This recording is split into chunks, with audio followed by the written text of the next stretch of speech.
You can take the animal out of the party, but you can't take the party out of this animal. The Spot Mini robot has learned to do a pretty damn good Running Man, but that's not the most impressive recent revelation from Boston Dynamics. Welcome to What the Future. On today's show, humanoid robots take a giant literal leap forward, a new technique to 3D print human body parts, and one of the most disturbing phone attachments I've ever seen. If previous videos of Atlas's workout regimen have made you uneasy, you may want to look away. Yes, the humanoid robot by Boston Dynamics has graduated from jogging to full-blown parkour. Now, to be fair, the video posted on the company's YouTube channel is only 29 seconds. We don't know how many attempts this took. Boston Dynamics didn't say much about it, only that those steps are about 16 inches high, and that Atlas uses its whole body to generate enough energy and strength to jump without breaking its pace. We've already seen Atlas out for a jog and this awesome backflip, but this latest demonstration is definitely the most impressive yet of the robot's agility.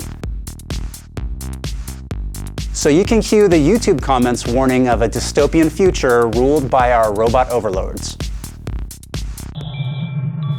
Moving on from building humanoids to printing them, engineers at the University of Utah have developed a technique to 3D print human tissue.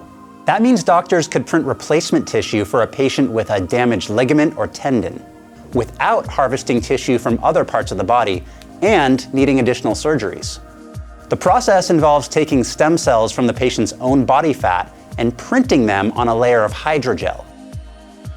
The tendon or ligament would then grow in vitro before being implanted in the patient's body. The team genetically modified these printed cells to glow fluorescent so we could actually see what they look like.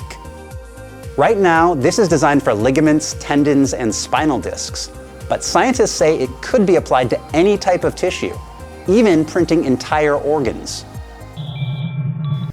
Here's a body part I wish didn't exist. This is MobiLim, the phone attachment of your nightmares. It comes to us by French engineering school Telecom Paris Tech, because apparently your phone needs a finger. It connects by USB. From there, how you finger your phone is up to you. Among other functions like drawing out texts and acting as a kickstand, it's really designed to be an extension of the things your phone already does. So imagine Bay texts you a smiling emoji. The finger can let you know by gently stroking your wrist.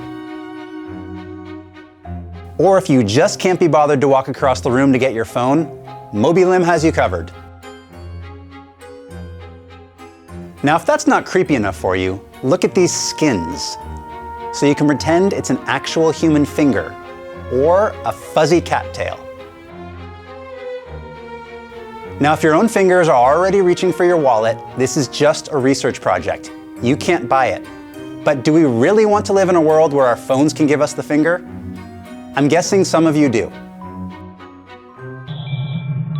Okay, James Sodek asked us on Facebook if Atlas can clean his yard. Fair question, James.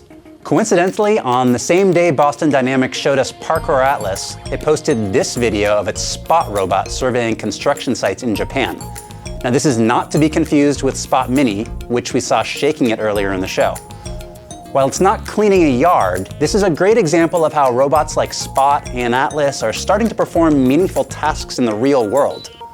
By the way, Boston Dynamics says its Spot line will go on sale next year. All right, what made you say WTF? Let us know in the comments. That's gonna do it for this week. I'm Andy Altman. Thanks for watching What the Future.